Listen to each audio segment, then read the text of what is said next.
I only like this one, but I'm gonna ask it anyway. Fat Boys or the Beastie Boys?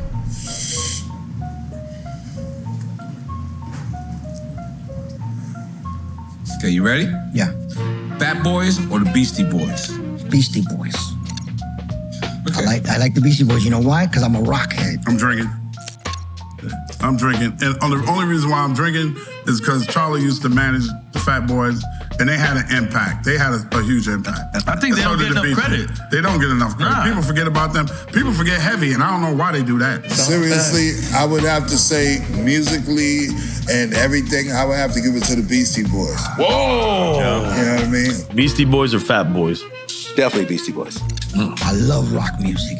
And when they came out and they were doing what they were doing, I ate it like Fruit Loops, bro. I just ate the whole thing up, man. No, sleep. Yeah. And when I met them, they went crazy. I was a huge Beastie Boys fan, but when I got my first car, a Nissan truck, the first car I ever owned, the first cassette that I played in that car was Beastie Boys' Paul's Boutique. Paul's Boutique.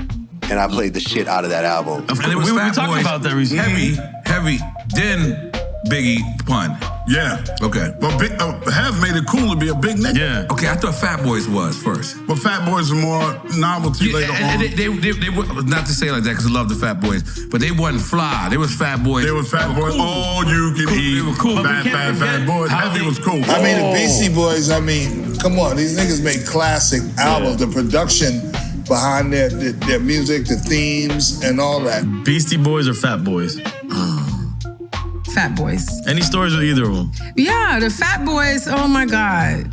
That was the first major tour Salt and Pepper Spinderella went on. Fat Boys, Salt and That's Pepper. what when I auditioned for Salt and Pepper was for that tour, the Fat Boys tour. But what Fat Boys did, I think, also for hip hop is also enter the Hollywood space with this. Yes, they did. Absolutely, yeah, they did. Like and they with this shattered image things. They shattered that, and then after that came Kid and Play shit. Yep. And then right House after Party, that came Who's the Man. They opened the door for us. Yeah, to get in the man. movie. So that's why I think they're underrated and they deserve more props. I think the Fat Boys was more of a novelty act.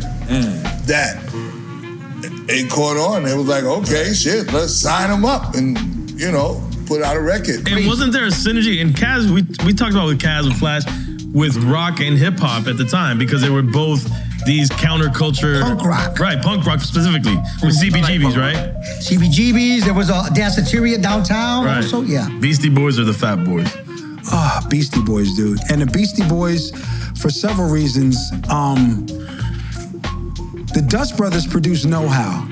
So before the Dust Brothers produced the Beastie Boys, I had a couple records on with them. Yeah. No Sleep to Brooklyn? No, that's the first album. That's Second the album. Great album. The Dust Brothers, the production level was like on a completely different level. And that was an album that was kind of slept on, probably one of their worst selling albums. Yep.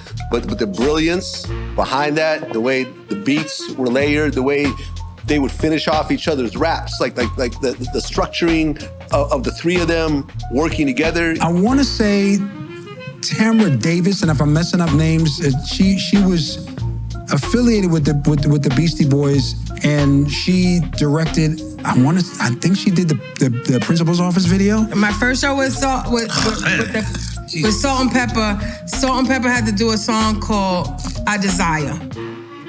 And all I had to do was drop I Desire. And it went like this. We're on a mission, dissing all the opposition MCs. It's my butt you're kissing because I desire. And I didn't drop it. Because we live in a world of people make music and then they send someone an MP3 and then they do the verse and you know, the person who did the verse doesn't even hear the song until later on. No, like they were literally in there writing together, layering We Are the the shit. World type shit. Yeah, that type of shit. Definitely Beastie Boys. All right. You got it? The Beastie Boys or Fat Boys? Oh, the Beastie Boys. They moved to LA, right? Well, they'd have to work with the Dust Brothers, right? So, and that's like a sample heaven hell record. There's so many samples on it. It's a groundbreaking record in terms of production. So that's why I would say Beastie Boys, because there were so many things they did as a group, but in terms of my own personal experience, what they were able to do in that hip hop space with guys that I'd work with, you know what I mean? It was special. Shout out to the Fat Boys. You know, I interviewed the Cool Rock Yeah. The Diesel nigga now. Cool Rock C. Yeah. Yeah. Cool Rock. Because the other two passed away. Prince Marky D and Buffy passed away. So I got to interview him. And I have a lot of respect for the Fat Boys, but easy, the Beastie Boys. Right. Easy.